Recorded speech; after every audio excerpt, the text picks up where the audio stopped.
Good morning guys, જય માતાજી. હવામાં વરસાદ પડે છે અને ડબ્બુ પેલા રૂમમાં મૂકી. તો ગાઈઝ કચરા પોતો તો થઈ જશે. હવે કપડાં ધોઈ દઉં અને પાણી ભરી દઉં. તો ગાઈઝ પાણી ભરવાનું ચાલુ. કપડાંને એવું તો ધોઈ દીધું અને ડબ્બુ જાગી ગયા.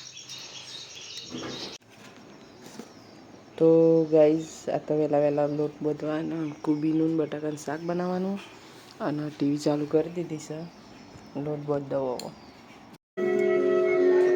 તો ગાઈઝ ભીંડા સમાર દીધા અને તો કોબીનું બટાકાનું શાક કરવાનું, કારણ કે મારા ભાઈ આવવાનું પાછું ભજી માર ના બનાવવું પડે એટલે એને ડબ્બુ લસણ ફોલો.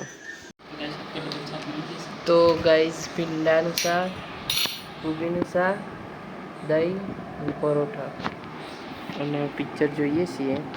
હવે ખાઈ લઈએ. તો ગાઈઝ ખાઈ લીધું અને બહાર તો વરસાદ આવે એવું વાતાવરણ થઈ ગયું છે. ડબ્બુ નાવાય નહીં જતા તો.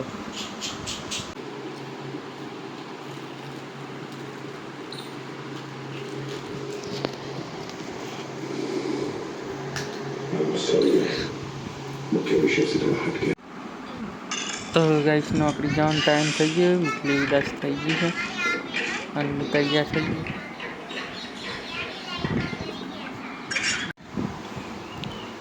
તો ગાઈસ 4:30 થઈ ગયા છે અને બધું મેકિંગ કચરો વાળ્યો છે. વાસણને ધોઈ દઉં. આજ તો કપડાં નહીં મુકાયા.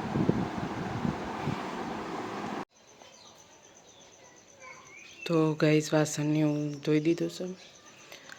આજ તો ખાવાનું નહીં બનાવવાનું એટલે નવરી જ છું.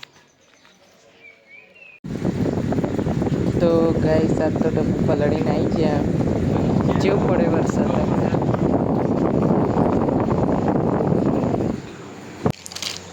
તો ગાઈસ 12:30 ડબ્બુ નાસ્તો કરવા બેઠા.